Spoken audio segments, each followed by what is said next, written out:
नमस्ते दोस्तों, आप देख रहे हैं हमारे YouTube चैनल मेरे दोस्तों। मेरी नाम रानी है और मैं जयपुर का निवासी हूँ। हमारा काम शादी ब्याह में मंडप सर्विस देने का है।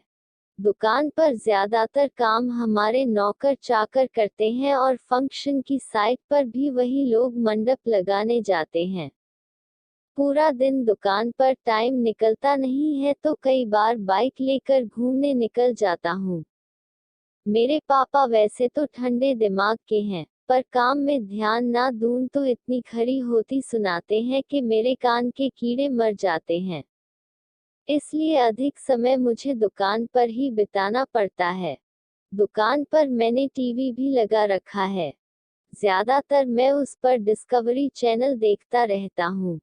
बेयर ग्रिल्स का शो मैन वीएस वाइल्ड मेरा फेवरेट है और उसी के चक्कर में मैंने रोमांचक सफर का प्लान बना लिया था और रेगिस्तान के प्रेत से मेरा सामना हुआ था।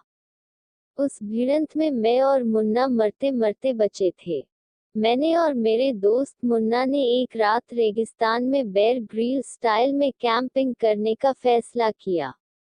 अपने रोमांचक सफर पर निकालने से पहले हमने खाने पीने की सारी चीजें, मैप, टेंट, चप्पू, नाइफ, लाइटर और वाटर साथ ले लिया। एक वीरान रेतीली जगह चुनकर वहां हमने अपना टेंट लगा दिया। अंधेरा हो चला था और ठंड भी बढ़ने लगी थी तो हमने वहां आग भी जला ली। खाना खाकर जैसे ही सोने लगे तो रेत में पास ही किसी के मौजूद होने की आहट आई। मैंने फौरन मुन्ना को बोला कि कुछ गड़बड़ है। मुन्ना ने टॉर्च निकाली और आसपास देखा तो हमें पता चला कि कोई हमारे टेंट के पास बैठा है। उसकी पीठ हमारी ओर थी और वह शायद सिगार पी रहा था, चूंकि धुआं निकल रहा था।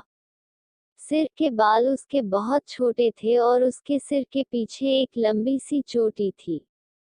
हमें हैरत हुई कि ऐसी वीरान जगह पर यह आदमी क्या कर रहा होगा। कुछ देर बाद हमने सोचा कि इसके पास जाकर उसे पूछते हैं कि तुम कौन हो और यहाँ क्या कर रहे हो। मैंने और मुन्ना ने जाकर उसे आवाज दी, पर वह पलटा नहीं। हमने फिर से उसे आवाज देकर पूछा कि आप कौन हैं। इस बार उसने हमारी ओर देखे बिना ही अपनी मुट्ठी में रेत भरी और पीछे हमारी ओर फेंक की। हमें लगा कि शायद यह कोई पागल सरफिरा इंसान है। हमने दोनों ने वापस टेंट में जाने में ही अपनी भलाई समझी। कुछ देर हुई तो वह रहस्यमय इंसान बैठे बैठे ही हमारी ओर सरकने लगा। अब भी उसकी पीठ ही हमें दिख रही थी।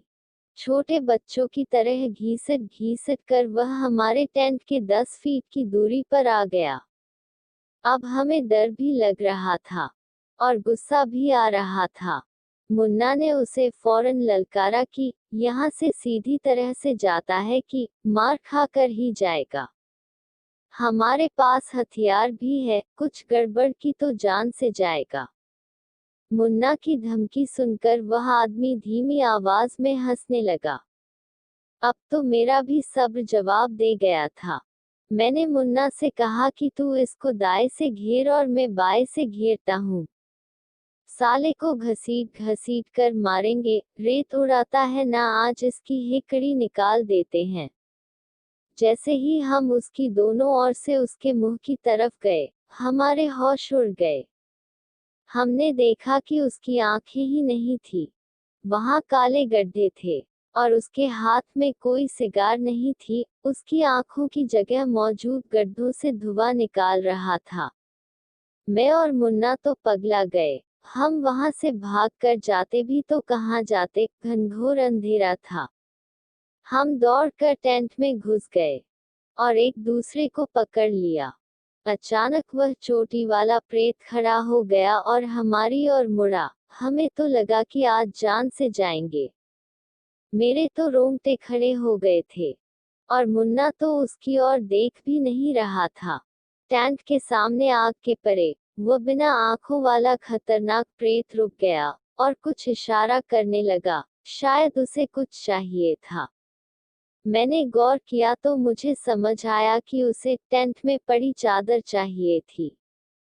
मैंने फौरन उसकी और चादर और तकिया दोनों फेंक दिया। उसने फटाक से चादर ओढ़ ली और तकिया वापस मेरी ओर फेंक दिया।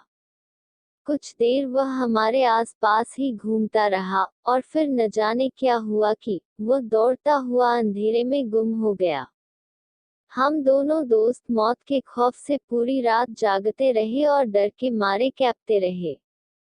फिर सुबह हम घर लौट आए। उस दिन के बाद माँ कसम डिस्कवरी चैनल देखना छोड़ दिया है।